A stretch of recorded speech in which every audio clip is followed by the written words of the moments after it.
Hello everyone, I am Anurag Pandey from Axis Institute. Today in this video lecture we are going to discuss about biomolecules. Biomolecules में आज हम पढ़ने जा रहे हैं enzyme के बारे में। एंजाइम क्या होते हैं? Enzymes are globular protein that catalyse many thousands of metabolic reactions taking in our body. हमारी बॉडी में जो भी रिएक्शंस चल रही होती हैं वो सारी रिएक्शन जो है वो एंजाइम मीडिएटेड रिएक्शन होती है और एंजाइम जो है एक कैटलिस्ट की तरीके से काम करता है। और चूंकि ये कैटलिस्ट हमारी यानी कि लिविंग ऑर्गेनिज्म की बॉडी में प्रेजेंट है इसीलिए इसको हम बोलते हैं बायो कैटलिस्ट। तो एंजाइम जो है वो ग्लोबुलर प्रोटीन है और सभी जो हमारी बॉडी में जितनी भी रिएक्शंस चल रही हैं वो सभी रिएक्शन जो है वो एंजाइमेटिक रिएक्शन है, यानी फिर बोले तो एंजाइम मीडिएटेड रिएक्शंस हमारी बॉडी में चल रही होती हैं। The molecules involve in such reactions are called metabolites. जो भी रिएक्शंस में मॉलिक्यूल्स इन्वॉल्व होते हैं उनको हम मेटाबोलाइट्स बोलते हैं या फिर सबस्ट्रेट भी बोलते हैं। All enzymes are protein. Enzyme जो है वो जनरली प्रोटीनेशियस नेचर की होती है एक्सेप्ट राइबोजाइम। राइबोजाइम जो है वो हमारा न्यूक्लिक एसिड है और न्यूक्लिक एसिड में भी ये हमारा आरएनए होता है और ये राइबोजाइम जो है वो हमारा आपका एक न्यूक्लिक एसिड है जो कि एंजाइम के तरीके से एक्ट करता है और ये पेप्टाइड बॉन्ड का फॉर्मेशन कराता है। Enzyme have an active site that is pocket with in which substrate fit, यानी कि एंजाइम्स के पास एक एक्टिव साइट होता है जहां पे सबस्ट्रेट आकर के बाइंड होता है और पूरी रिएक्शन जो है वो कंप्लीट होती है। अगर एंजाइम की प्रॉपर्टीज के बारे में बात किया जाए तो ऑल आर ग्लोबुलर प्रोटीन, यानी कि जितनी भी एंजाइम्स हैं सारी ग्लोबुलर प्रोटीन है एक्सेप्ट राइबोजाइम। तो ये स्टेटमेंट जो है वो कंप्लीटली हम नहीं बोलेंगे कि ऑल एंजाइम्स आर प्रोटीन, ठीक है। तो ऑल एंजाइम्स में आपका राइबोजाइम भी आता है और वो राइबोजाइम जो है वो न्यूक्लिक एसिड है। दूसरी कैरेक्टरिस्टिक क्या है, दूसरी प्रॉपर्टी क्या है? They act as catalyst and effective even in small quantity. Small quantity में क्यों इफेक्टिव होते हैं? क्योंकि एंजाइम जो है वो सबस्ट्रेट के साथ बाइंड होता है, एंजाइम सबस्ट्रेट कॉम्प्लेक्स बनाएगा और ये एंजाइम सबस्ट्रेट कॉम्प्लेक्स फिर ब्रेक हो जाता है एंजाइम और प्रोडक्ट। तो इस तरीके से हम देख रहे हैं कि हर रिएक्शन के बाद जो है वो हमारा एंजाइम फ्री हो जा रहा है और फिर से ये रिएक्शन जो है वो प्रोसीड कराएगा। तो एंजाइम जो है वो कैटलिस्ट है। हम लोग केमिस्ट्री में भी पढ़ते हैं कैटलिस्ट जो है वो किसी भी रिएक्शन को कंप्लीट कराने के लिए उनका स्मॉल अमाउंट जो है वो सफिशिएंट होता है। तो they act as catalyst and effective in small quantity. They remain unchanged at the end of reaction. हम लोग केमिस्ट्री में भी पढ़ते हैं तो कैटलिस्ट जो होते हैं वो रिएक्शन में हेल्प कर रहे होते हैं और रिएक्शन कंप्लीट होने के बाद वो जो है वो अनचेंज रहते हैं, यानी कि उनमें कोई भी चेंज देखने को नहीं मिलता। यहाँ भी हम देख रहे हैं एक तरीके से रिएक्शन एंजाइम है सबस्ट्रेट है, एंजाइम सबस्ट्रेट कॉम्प्लेक्स बन रहा है, रिएक्शन कंप्लीट होते ही प्रोडक्ट और एंजाइम आपस में अलग हो जा रहा है। They are highly specific. Enzymes जो है वो हाईली स्पेसिफिक होते हैं। कोई पर्टिकुलर एंजाइम जो है वो एक पर्टिकुलर सबस्ट्रेट को ही डाइजेस्ट करेगा। फॉर एग्जांपल अगर मैं पेप्सिन की बात लेता हूँ तो पेप्सिन जो है वो प्रोटीन डाइजेस्टिव एंजाइम है, तो पेप्सिन जो है वो सिर्फ और सिर्फ प्रोटीन को ही डाइजेस्ट करेगा। लेकिन ट्रिप्सिन भी है, काइमोट्रिप्सिन भी है, ये सारे के सारे भी जो है वो प्रोटीन डाइजेस्टिव एंजाइम है। लेकिन डिफरेंस इतना है कि पेप्सिन जो है वो पॉलीपेप्टाइड चेन को डाइजेस्ट करेगा और एसिडिक एनवायरनमेंट में ट्रिप्सिन जो है वो आपका बेसिक एनवायरनमेंट में जो है वो प्रोटीन का डाइजेशन करेगा। तो एंजाइम जो है वो स्पेसिफिक होते हैं। ऐसा नहीं कि प्रोटीन डाइजेस्टिव एंजाइम है पेप्सिन तो कार्बोहाइड्रेट को भी डाइजेस्ट करेगा। कार्बोहाइड्रेट को डाइजेस्ट करने के लिए अलग एंजाइम है दैट इज एमाइलेज, ठीक है। तो स्पेसिफिक होते हैं ये सारे के सारे क्या है स्पेसिफिक एंजाइम जो होते हैं वो अपने सबस्ट्रेट के लिए जो है वो हाईली स्पेसिफिक है। They have an active site where the reaction take place. Enzyme के पास एक एक्टिव साइट होता है जहां पे रिएक्शन जो है वो कंप्लीट होती है। Enzyme lowers the activation. Enzyme किस तरीके से काम करते हैं? तो एंजाइम जो है वो किसी भी रिएक्शन में होने के लिए किसी भी रिएक्शन को कंप्लीट होने के लिए एक मिनिमम लेवल की एक मिनिमम एनर्जी की रिक्वायरमेंट होती है। उस मिनिमम एनर्जी को ही हम बोलते हैं एक्टिवेशन एनर्जी। तो ये एंजाइम्स क्या करते हैं उस एक्टिवेशन एनर्जी को लो कर देते हैं जिसकी वजह से हमारा रेट ऑफ रिएक्शन जो है वो इंक्रीज हो जाता है। तो इस तरीके से जो है वो एंजाइम की भी है प्रॉपर्टीज। अब एंजाइम की एक्टिविटी की बात की जाए तो एंजाइम किस तरीके से काम करते हैं? एंजाइम जो है वो आपका रेट ऑफ रिएक्शन जो है वो इंक्रीज कर देते हैं। Enzyme catalyse reaction at higher rate they are not like the inorganic catalyst because get denatured at high temperature। तो जो इनऑर्गेनिक कैटलिस्ट होते हैं वो किसी भी टेम्परेचर पे जो है वो आपका रिएक्शन कंप्लीट कराएंगे, लेकिन ये जो बायो कैटलिस्ट है ये हाई टेम्परेचर में क्या होता है, डीनेचर हो जाएंगे। तो जब हम पढ़ते हैं प्रोटीन के बारे में, तो प्रोटीन क्या होता है 0 डिग्री सेंटीग्रेड पे इनएक्टिव हो जाएगी और हायर टेम्परेचर में क्या होने लगती है, डीनेचर होने लगती है। तो ये बायो कैटलिस्ट क्या करते हैं, enzyme lowers the activation energy of reaction. यहाँ हम ग्राफ में देख रहे हैं, ये जो ग्राफ है ये सबस्ट्रेट का अपना एक एनर्जी लेवल होता है, तो यहाँ से हम शुरू करते हैं और एक पीक देखते हैं। तो ये जो पीक है ये एंजाइम की एब्सेंट में है। तो एंजाइम की एब्सेंट में जो मिनिमम रिक्वायर्ड एनर्जी है वो क्या है, ज्यादा है। तो ये activation energy, minimum required energy for completion of A reaction, यानी कि किसी भी रिएक्शन को कंप्लीट करने के लिए जो मिनिमम रिक्वायर्ड एनर्जी है उसी को हम बोलते हैं एक्टिवेशन एनर्जी।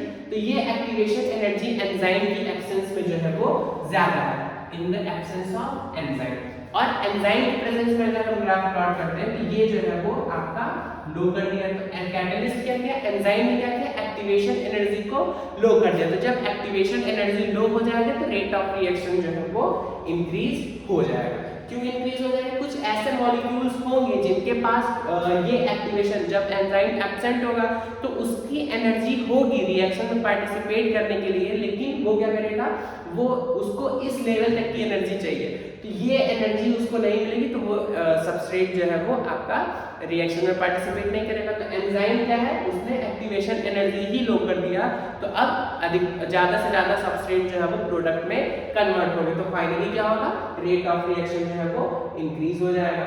तो इसी कॉन्सेप्ट में जो है वो लॉक एंड की हाइपोथेसिस दी गई है एंजाइम के मैकेनिज्म के बारे में। तो ये लॉक एंड की हाइपोथेसिस जो है वो एमिल फिशर ने दिया था। एमिल फिशर ने बताया कि जिस तरीके से एक स्पेसिफिक ताले के लिए एक स्पेसिफिक की होती है, यानी कि हम किसी भी चाबी से कोई भी ताला नहीं खोल सकते हैं, हर ताले की एक स्पेसिफिक चाबी होगी और उसी चाबी से वो ताला खुलेगा। उसी तरीके से एंजाइम भी जो है वो अपने सबस्ट्रेट के लिए जो है वो स्पेसिफिक होता है। कोई भी एंजाइम किसी भी सबस्ट्रेट पे जाकर के एक्ट नहीं करेगा। सबस्ट्रेट क्या होता है, enzyme catalyse the reaction, the starting substance is called substrate, यानी कि जो रिएक्टेंट होता है उसी को हम बोलते हैं substrate. It is converted to the product, यानी कि सबस्ट्रेट को कन्वर्ट करना होता है प्रोडक्ट में। तो सबस्ट्रेट जो है वो सबसे पहले एंजाइम के एक्टिव साइट पे बाइंड करेगा। हमने चाबी में जो है वो कई जो है वो सांचे देखे होंगे, ठीक है। तो उस तरीके से जो है वो आपके कॉम्प्लीमेंट्री होता है लॉक के, तो वो चाबी की जब लॉक के अंदर जाती है तो वो कॉम्प्लीमेंट्री होती है, तभी जाकर के ताला खुलता है। तो उसी तरीके से एंजाइम्स के पास जो है वो एक्टिव साइट होते हैं और उन एक्टिव साइट्स पे जो है वो सबस्ट्रेट जाकर के बाइंड कर जाता है। तो जब सबस्ट्रेट एक्टिव साइट से बाइंड कर जाता है तो अब एक एंजाइम सबस्ट्रेट कॉम्प्लेक्स बन जाता है और इस एंजाइम सबस्ट्रेट कॉम्प्लेक्स को धीरे धीरे कन्वर्ट कर दिया जाता है एंजाइम प्रोडक्ट कॉम्प्लेक्स में, और फाइनली एंजाइम और प्रोडक्ट जो है वो अलग अलग हो जाते हैं। यहाँ हम डायग्राम की हेल्प से देख रहे हैं कि ये एक लॉक है और इस लॉक की एक स्पेसिफिक चाबी है, और जब इस चाबी को हम लॉक के अंदर एंटर कराते हैं, ये चाबी जो है वो इसमें देखिए सांचे बने हुए हैं, ये कॉम्प्लीमेंट्री होता है, लॉक के अंदर जाएगा, ठीक है। तो ये लॉक को ओपन करा देगा। इसकी जगह कोई और चाबी जाएगी तो वो चाबी जो है लॉक को ओपन नहीं कर पाएगा।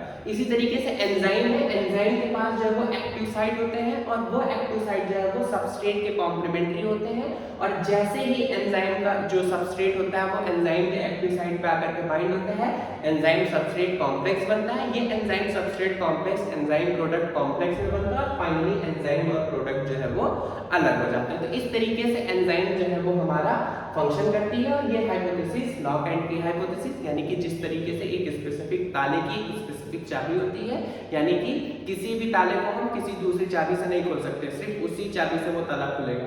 इसी तरीके से एंजाइम भी है, किसी भी सबस्ट्रेट पे जाके एक्ट नहीं करेगा, वो अपने एक स्पेसिफिक सबस्ट्रेट पे जो है वो जाकर के एक्ट करेगा। फैक्टर्स अफेक्टिंग एंजाइम की अगर बात करें तो किस तरीके से फैक्टर्स जो है वो एंजाइम को अफेक्ट करते हैं, तो पीएच है और टेम्परेचर है। पीएच और टेम्परेचर किस तरीके से एंजाइम को अफेक्ट करते हैं, एक स्पेसिफिक एंजाइम का कंसंट्रेशन एक स्पेसिफिक रेंज होगा, जिस रेंज पे पीएच टेम्परेचर, जिस रेंज में एंजाइम जो है वो काम करेगा उसको हम बोलते हैं टेम्परेचर। तो टेम्परेचर में हम देखते हैं कि टेम्परेचर का ये जो ग्राफ है, हम जब भी कोई ग्राफ प्लॉट करते हैं, जब भी कोई ग्राफ की स्टडी करते हैं, तो सबसे पहले देखते हैं कि एक्स एक्सिस पे क्या प्लॉट है। तो एक्स एक्सिस पे है यहाँ पे टेम्परेचर और वाई एक्सिस पे है रेट ऑफ रिएक्शन। तो हम यहाँ पे देख रहे हैं 0 डिग्री टेम्परेचर पे क्या है। 0 डिग्री टेम्परेचर पे बेसिकली एंजाइम्स, मोस्टली जो एंजाइम्स है वो प्रोटीन है। तो प्रोटीन 0 डिग्री सेंटीग्रेड पे क्या होती है, इनएक्टिव हो जाती है। तो 0 डिग्री सेंटीग्रेड पे आपको कोई भी रेट रिएक्शन नहीं देखने को मिलेगा। तो जैसे जैसे हम टेम्परेचर इंक्रीज करते जाते हैं तो रेट ऑफ रिएक्शन जो है वो बढ़ती जाती है और एक टाइम आता है जहां पर रेट ऑफ रिएक्शन मैक्सिमम हो जाती है और इस पॉइंट को हम बोलते हैं ऑप्टिमम टेम्परेचर। जिस टेम्परेचर पे रेट ऑफ रिएक्शन मैक्सिमम होगी उस टेम्परेचर को हम बोलेंगे ऑप्टिमम टेम्परेचर। और उस टेम्परेचर के बारे यानी कि ऑप्टिमम टेम्परेचर के आगे भी अगर हम टेम्परेचर इंक्रीज करते जाते हैं तो वहां पे आपको एक डिक्लाइनमेंट देखने को मिलता है, यानी कि रेट ऑफ रिएक्शन जो है वो डिक्लाइन होने लगता है। और फाइनली जो है वो आपका प्रोटीन जब हायर टेम्परेचर पे आप जाएंगे तो प्रोटीन क्या होने लगती है, हायर टेम्परेचर पे प्रोटीन डीनेचर होने लगती है। तो इस तरीके से हम देखते हैं कि एक स्पेसिफिक रेंज है टेम्परेचर की जहां पे प्रोटीन जो है वो एक्टिव होती है और एंजाइम जो है वो अपना फंक्शन परफॉर्म करेंगे। और जिस टेम्परेचर पे enzyme rate of reaction maximum होगा उस टेम्परेचर को हम बोलेंगे ऑप्टिमम टेम्परेचर। इसी तरीके से पीएच की अगर बात किया जाए तो पीएच भी जो है वो हम पीएच के ग्राफ में देखते हैं, एक्स एक्सिस पे क्या है, वाई एक्सिस पे क्या है। एक्स एक्सिस पे जो है वो पीएच है, वाई एक्सिस पे जो है वो रेट ऑफ रिएक्शन है। तो इनिशियल में ग्राफ में देख रहे हैं जैसे जैसे पीएच इंक्रीज होता जाएगा रेट ऑफ रिएक्शन जो है वो इंक्रीज होती जाएगी और एक पीएच ऐसा आएगा जहां पे रेट ऑफ रिएक्शन जो है वो मैक्सिमम होगी, उस पीएच को हम बोलेंगे ऑप्टिमम पीएच। जिस रिएक्शन पे रेट ऑफ रिएक्शन, जिस पीएच पे रेट ऑफ रिएक्शन मैक्सिमम होगी उस पीएच को हम बोलेंगे ऑप्टिमम पीएच। और उस पीएच ऑप्टिमम पीएच से ज्यादा पीएच इंक्रीज करने पे क्या होगा, आपका रेट ऑफ रिएक्शन जो है वो डिक्रीज हो जाएगा। तो इस तरीके से हम देखते हैं टेम्परेचर और पीएच के लिए लगभग हमको सेम ग्राफ देखने को मिलता है, यानी कि स्पेसिफिक रेंज ऑफ टेम्परेचर पे भी जो है और एक स्पेसिफिक रेंज ऑफ पीएच में ही एंजाइम जो है वो एक्टिव होगी, उस रेंज से बाहर जो है वो एंजाइम एक्टिव नहीं होगा।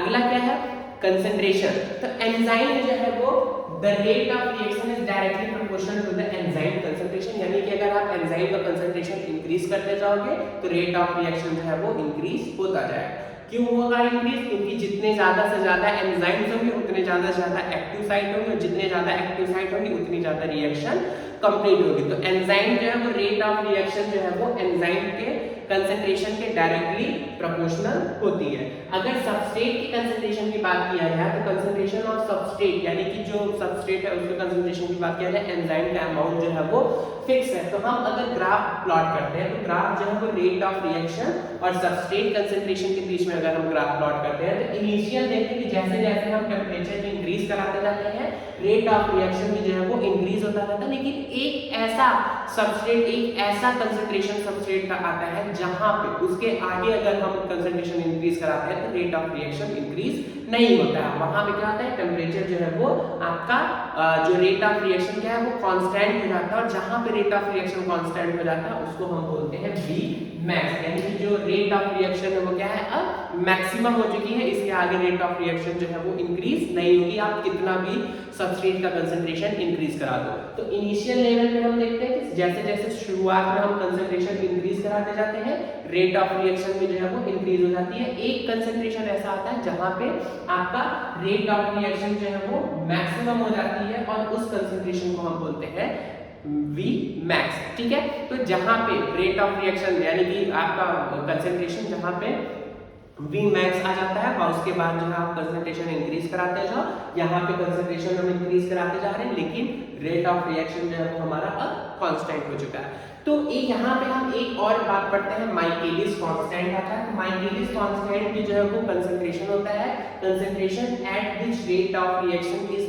Half to the V max, यानी कि जहां पे वो कंसंट्रेशन जहां पे आपका rate of reaction V max के हाफ हो जाए उस कंसंट्रेशन को हम बोलते हैं माइकेलिस मेंटन कांस्टेंट। तो Michaelis Menten constant the concentration of the substrate when the reaction of the velocity is equal to 1 of the maximum velocity is called Michaelis Menten constant. तो माइकेलिस मेंटन कांस्टेंट क्या है, basically concentration of substrate. ठीक है, माइकेलिस Menten constant क्या है, concentration of substrate at which rate of reaction becomes half to the V max, यानी कि जब आपका रेट ऑफ रिएक्शन हाफ हो जाएगा, उस कंसंट्रेशन को हम बोलते हैं माइकलिस मेंटन कांस्टेंट। तो यहाँ पे कंसंट्रेशन सबस्ट्रेट का किस तरीके से इफेक्ट कर रहा है, इनिशियल जो है वो कंसंट्रेशन इंक्रीज करते जाएंगे और ये रेट ऑफ रिएक्शन जो है वो इंक्रीज होता जाएगा, और एक कंसंट्रेशन ऐसा आएगा जहाँ पे रेट ऑफ रिएक्शन जो है वो कांस्टेंट हो जाएगा, तो उस पॉइंट को हम बोलते हैं V max। यहाँ पे वेलोसिटी क्या है, मैक्सिमम है। इसके बाद आप कोई भी कंसंट्रेशन इंक्रीज करा दो, वेलोसिटी नहीं बढ़ने वाली है। क्यों नहीं बढ़ने वाली, क्योंकि अब जितने भी एंजाइम्स हैं सबके एक्टिव साइट जो है वो एंजाइम सबस्ट्रेट कॉम्प्लेक्स फॉर्म कर चुके हैं। अब जब कोई एंजाइम रिएक्शन कंप्लीट होगी तभी तो जाकर के सबस्ट्रेट जो है वो उससे अटैच होगा। तो इस तरीके से जो है वो आपका रेट जो है वो कांस्टेंट हो जाता है। सारे के सारे एंजाइम्स जो है वो सबस्ट्रेट के साथ बाइंड किए हुए हैं, सारे के सारे एंजाइम जो है वो रिएक्शन में इन्वॉल्व है। जब कोई रिएक्शन कंप्लीट होगा तो वो एंजाइम फ्री होगा और फिर से सबस्ट्रेट के साथ बाइंड हो जाएगा, तो इसीलिए जो है वो आपको ये कांस्टेंट देखने को मिलता है। उसके बाद आप एक V max आने के बाद आप कितना भी कंसंट्रेशन इंक्रीज कर दो, आपको वेलोसिटी में इंक्रीज देखने को नहीं मिलेगा।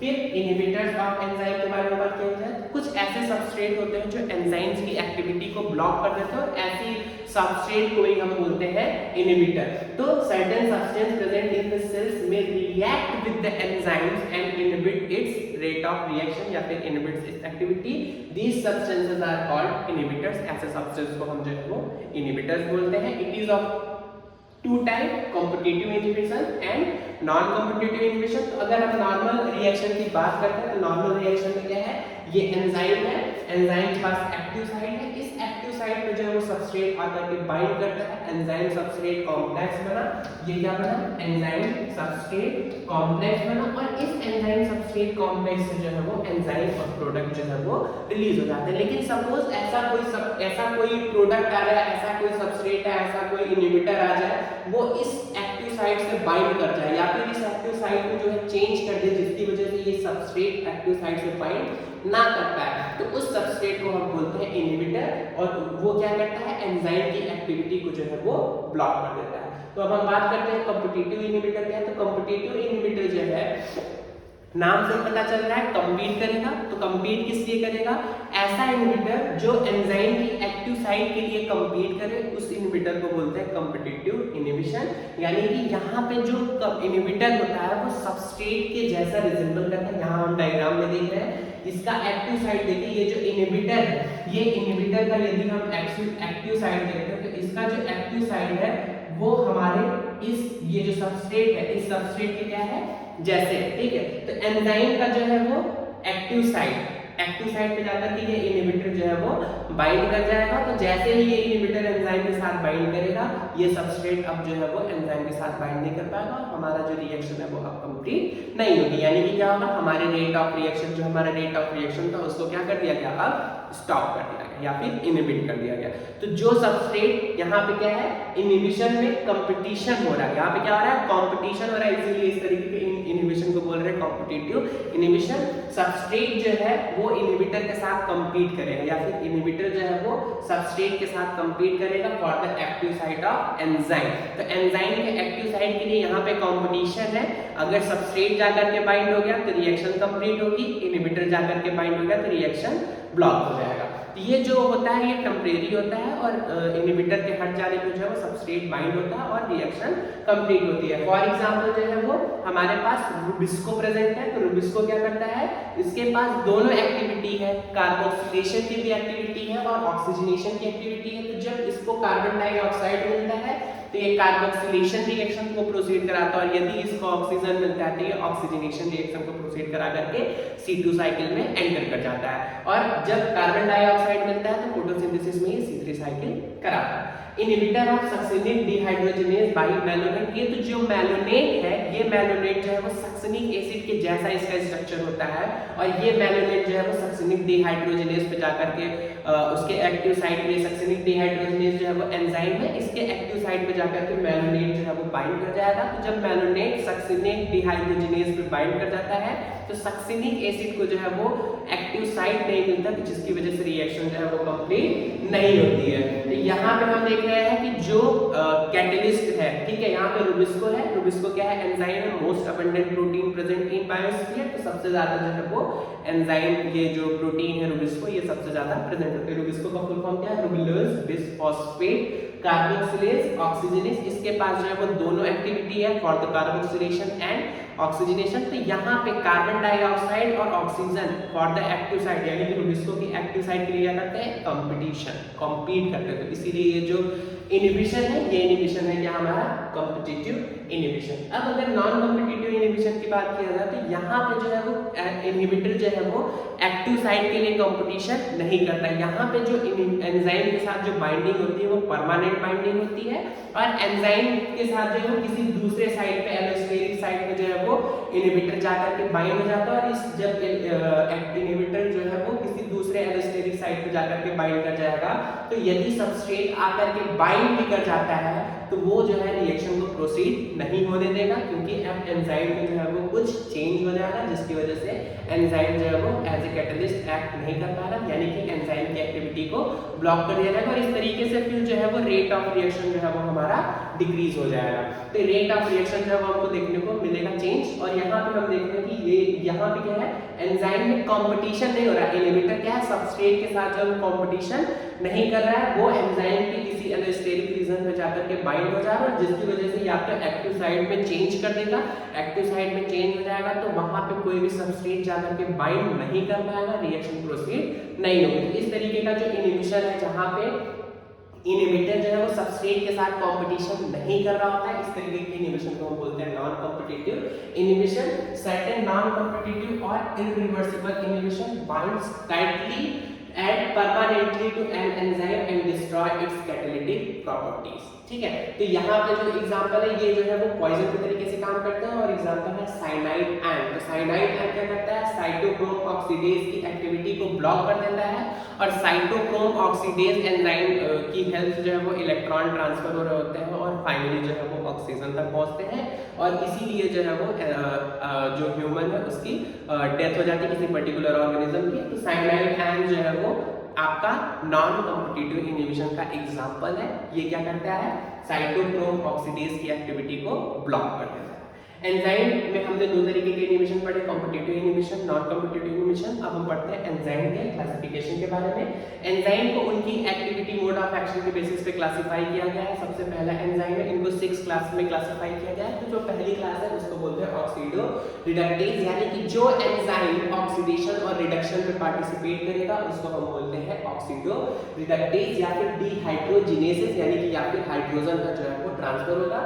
तो इस तरीके के एंजाइम्स जो होते हैं वो क्या करते हैं, इलेक्ट्रॉन्स का जो है वो ट्रांसफर करते हैं, और इस तरीके से जो एंजाइम है यहाँ पे क्या होता है, यहाँ पे ऑक्सीडो रिडक्शन होता है, यानी कि एक सबस्ट्रेट जो है वो ऑक्सीडाइज होगा और दूसरा सबस्ट्रेट जो है वो रिड्यूस होगा, यानी कि यहाँ पे इलेक्ट्रॉन या फिर प्रोटॉन का जो है वो ट्रांसफर देखने को मिलेगा। यहाँ पे अगर हम देखते हैं तो यहाँ पे S सबस्ट्रेट जो है वो रिड्यूस फॉर्म में है, और S डैश जो है वो आपका ऑक्सीडाइज फॉर्म में है। तो यहाँ पे ये एंजाइम आएगा, यानी कि डिहाइड्रोजिनेसेस या फिर ऑक्सीडो रिडक्टेजेस एंजाइम आएगा। तो ये H जो है यहाँ पे रिड्यूस था, यहाँ पे रिड्यूस था, और यहाँ पे जो है वो अब ये S ऑक्सीडाइज हो जाएगा, S डैश जो है वो रिड्यूस हो जाएगा, यहाँ पे S डैश जो है वो ऑक्सीडाइज था। तो ये ऑक्सीडो रिडक्शन रिएक्शन है, यानी कि एक का ऑक्सीडेशन होगा और दूसरा सबस्ट्रेट का रिडक्शन होगा। तो यहाँ पे अल्कोहल है और NaDH है। तो अल्कोहल NaDH जो है वो अल्कोहल डिहाइड्रोजिनेज की हेल्प से एल्डिहाइड और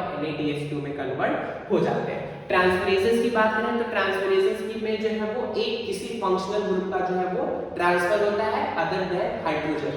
यहाँ पे क्या है, ऑक्सीडो रिडक्टेज में जो है हाइड्रोजन या फिर प्रोटॉन का ट्रांसफर होता है, ठीक है, इलेक्ट्रॉन या फिर प्रोटॉन का ट्रांसफर होता है, यानी कि ऑक्सीडेशन और रिडक्शन प्रोसेस होगा। Removal of hydrogen is called as oxidation, addition of hydrogen is called as reduction.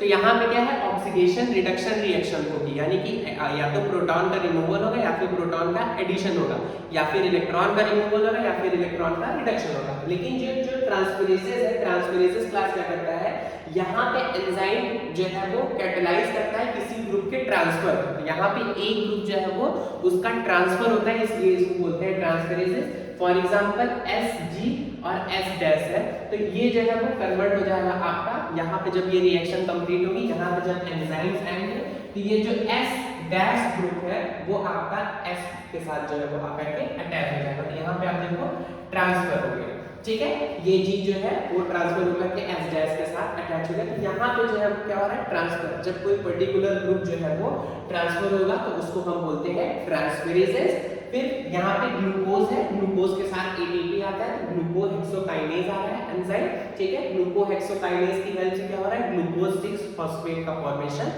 हो रहा है, यानी कि यहाँ से जो है वो फॉस्फेट को ट्रांसफर हो गया है ग्लूकोज पे। हाइड्रोलेजेस की अगर बात किया जाए तो हाइड्रोलेजेस जो है वो हाइड्रोलिसिस रिएक्शन को जो है वो कंप्लीट कराती है। हाइड्रो का मतलब होता है वाटर यानी कि, और लिसिस का मतलब होता है ब्रेक। लिसिस का मतलब होता है ब्रेक, यानी कि ऐसी रिएक्शन जहां पे ब्रेकिंग होगी और उस ब्रेकिंग में वाटर का इन्वॉल्वमेंट होगा, तो इस तरीके के जो एंजाइम है उस एंजाइम को बोलेंगे हाइड्रोलेजेस। और ये एंजाइम जो है वो ईस्टर, ईथर, पेप्टाइड और ग्लाइकोसिडिक बॉन्ड को ब्रेकिंग के लिए रिस्पांसिबल है। फॉर एग्जांपल सुक्रोज को अगर लिया जाए तो सुक्रोज वाटर की प्रेजेंस में सुक्रेज एंजाइम की हेल्प से या फिर इन्वर्टेज एंजाइम की हेल्प से ग्लूकोज और फ्रक्टोज में ब्रेक हो जाता है। तो हाइड्रोलेजेस क्या है, वाटर की प्रेजेंस में दो पार्ट में ब्रेक हो जाएंगे। ऐसे एंजाइम्स जो कि वाटर की प्रेजेंस में किसी सबस्ट्रेट को दो पार्ट में ब्रेक करते हैं उसको बोलते हैं हाइड्रोलेजेस। ठीक है, हाइड्रो का मतलब क्या हुआ, ये हाइड्रोलिटिक रिएक्शन को कंप्लीट कराएंगी। हाइड्रो का मतलब होता है वाटर और लाइसिस का मतलब होता है ब्रेक, यानी कि जो एंजाइम या फिर जो रिएक्शन वाटर की प्रेजेंस में ब्रेक हो रहा है और इस रिएक्शन में जो एंजाइम हेल्प करेगा उसको बोलेंगे हाइड्रोलेजेस। इसी तरीके से एक एंजाइम आता है हमारी क्लास है लाइगेजेस। तो लाइगेजेस जो है वो भी हमारे जो है वो किसी बॉन्ड ब्रेकिंग में इन्वॉल्व होता है, लेकिन यहाँ पे जो है वो हाइड्रोजन की प्रेजेंस, वाटर की प्रेजेंस नहीं होती है। ठीक है, लाइगेजेस जो है वो भी कई ऐसी रिएक्शंस को कैटेलाइज करते हैं जहाँ पे बॉन्ड ब्रेक होता है और एक कंपाउंड से दो कंपाउंड का फॉर्मेशन होता है या फिर डबल बॉन्ड का भी फॉर्मेशन देखने को मिलता है। तो यहाँ पे जो ब्रेकिंग होती है उस ब्रेकिंग में जो है वो वाटर का इन्वॉल्वमेंट नहीं होता है एक्सेप्ट हाइड्रोलिसिस। तो ये भी क्या है, यहाँ पे भी ब्रेकिंग रिएक्शन देखने को मिलेंगी।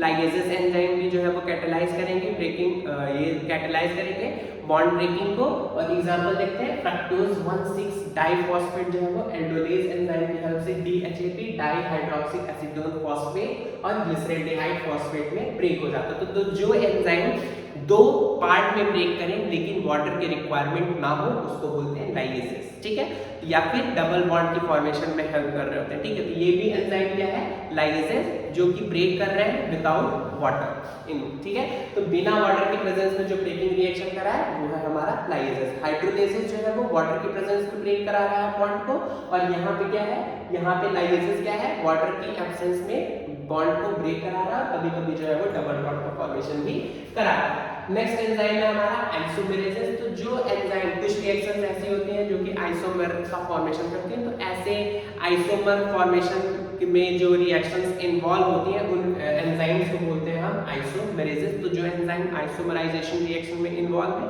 उनको हम बोलते हैं आइसोमेरेजेस। जैसे ग्लूकोज 6 फॉस्फेट है, तो ग्लूकोज 6 फॉस्फेट पे आइसोमेरेज एक्ट करता है और ये फ्रक्टोज 6 फॉस्फेट में कन्वर्ट हो जाता है। फिर बॉन्ड, अभी तक हम क्या किए, बॉन्ड ब्रेक कर रहे थे, लाइगेजेस आता है। ये लाइगेज जो है वो हमारा बॉन्ड फॉर्मेशन के लिए रिस्पांसिबल है। ये लाइगेज जो है वो आपका बॉन्ड फॉर्म करता है। तो ऐसे जो भी एंजाइम बॉन्ड फॉर्मेशन में हेल्प करेंगे उनको हम बोलते हैं लाइगेजेस। डीएनए लाइगेजेस जो है वो डीएनए के भी दो न्यूक्लियोटाइड सीक्वेंस को आपस में जोड़ देंगे, तो डीएनए, उसको डीएनए लाइगेज बोलेंगे। तो ये जो हेल्प करता है, कहां पे हेल्प करेगा, joining of carbon oxygen bond, carbon sulphur, carbon nitrogen, phosphorus और ऑक्सीजन, यानी कि दो कंपाउंड को जोड़ने के लिए जो एंजाइम है उसको हम बोलेंगे लाइगेजेस। जैसे फॉस्फोइन और पायरुविक एसिड और कार्बन डाइऑक्साइड आपस में मिलकर के आपका ऑक्सैलोएसिटिक एसिड बना देते हैं। यहाँ पे जो बॉन्ड फॉर्म हो रहा है उसके लिए एंजाइम आएगा पेप कार्बोक्सिलेज, यानी कि पेप्टेज भी इनको बोल देते हैं। तो इस तरीके से हमने जो है वो एंजाइम की कैटेगरी देखी है,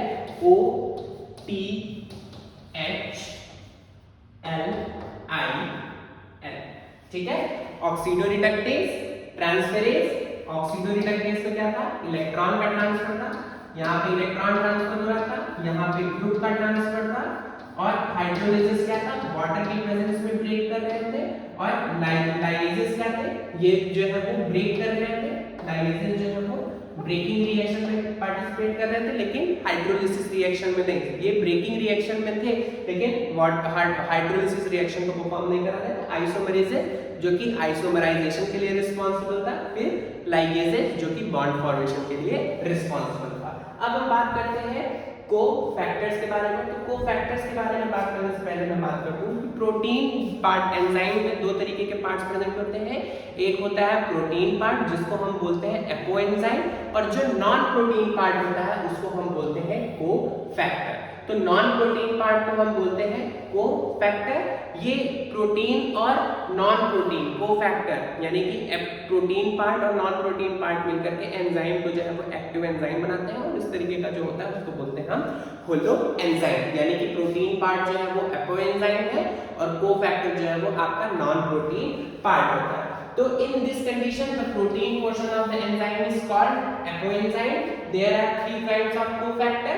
Prosthetic group, ये prosthetic group जो है वो organic compound होता है that tightly binds to apoenzyme, यानी कि cofactor क्या है, organic group है जो कि आपका टाइटली जो है वो बाइंड किया रहता है प्रोस्थेटिक ग्रुप। कोफैक्टर में प्रोस्थेटिक ग्रुप क्या है, ऑर्गेनिक कंपाउंड है जो कि टाइटली बाइंड किया रहता है एपोएंजाइम से यानी कि प्रोटीन पार्ट से। एग्जांपल क्या है, इन peroxidase and catalase which catalyze the breakdown of hydrogen peroxidase to water and oxygen.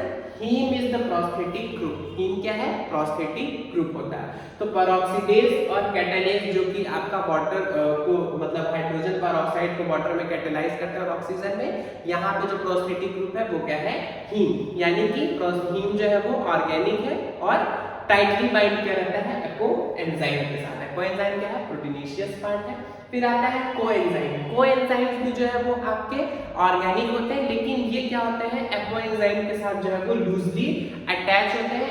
Example क्या है कोएंजाइम का, nicotinamide adenine dinucleotide NAD and NADP contains the vitamin niacin. तो ये क्या है, कोएंजाइम के तरीके से एक्ट करते हैं। कोएंजाइम जो है वो भी आपका ऑर्गेनिक सब्सटेंस होता है, लेकिन ये एपो एंजाइम के साथ जो है वो लूजली अटैच होता है। लास्ट जो है आपका वो है metal ion. They forms coordination bond and side chain. तो कुछ ऐसे मेटल आयंस प्रेजेंट होते हैं जो कि किसी पर्टिकुलर एंजाइम रिएक्शंस के लिए रिस्पांसिबल होते हैं, और यदि वो मेटल आयन जो है वो प्रेजेंट है एपो एंजाइम के साथ जुड़े हुए हैं तो उसको बोलते हैं मेटल आयन।